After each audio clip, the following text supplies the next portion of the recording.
Doctor L Prasadarao. ఇప్పుడు ఆడవారు ఎక్కువగా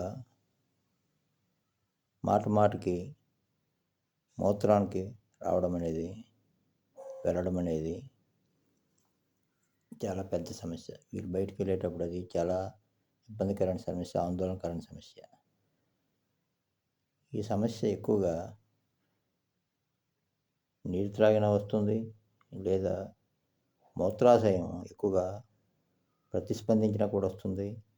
అది చురుగ్గా ఉండడం వల్ల యూరిన్ ఎక్కువగా వస్తుంది. అలాగే ఓవర్ యాక్టివ్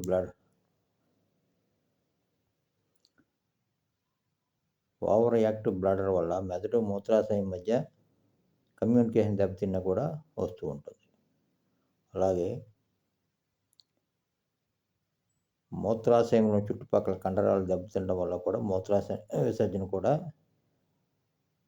మాటికి రావడానికి ఒక కారణం ఆడవారిలో.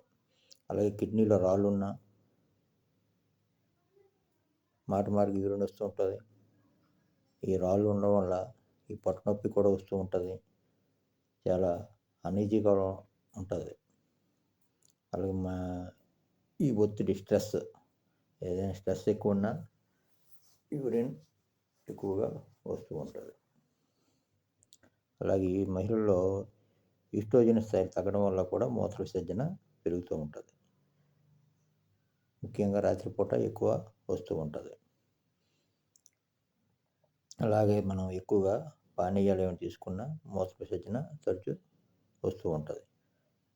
మనకి శరీరానికి ఎంత నీరు త్రాగాలో అంత త్రాగాలి. ఎక్కువ త్రాగినా కూడా అది మూత్రం ద్వారా బయటికి వస్తూ ఉంటుంది. అలాగే ఎవరైనా కొంతమంది ఆల్కహాల్ తీసుకుంటూ ఉంటారు.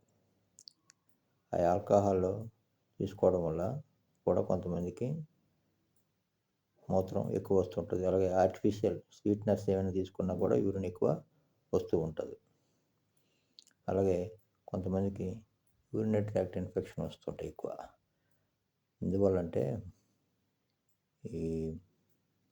ఈ మూత్రనాళాలు ఆడవారికి చాలా తక్కువ పొడుగు ఉంటాయి. దానివల్ల ఏమవుతుందంటే వేగం ఎక్కడైనా పాస్ వెళ్ళేటప్పుడు, ఎక్కడికైనా యూరిన్కి వెళ్ళేటప్పుడు వేగం ఇన్ఫెక్షన్ సోకే ప్రమాదం. అందుచేత మనం చాలా పరిశుభ్రంగా చోట యూరిన్ వెళ్ళాలి. అలాగే పరిశుభ్రంగా ఉంచుకోవాలి.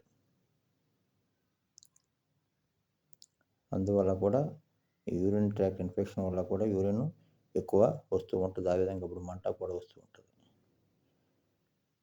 ఈ విధంగా రకరకాల కారణాల వల్ల ఈ మూత్ర విసర్జన మాటికి రావడం జరుగుతుంది. కావున కొన్ని జాగ్రత్తలు తీసుకొని మనం కొన్ని పద్ధతులు పాటిస్తే ఈ సమస్య నుంచి బయటపడచ్చు.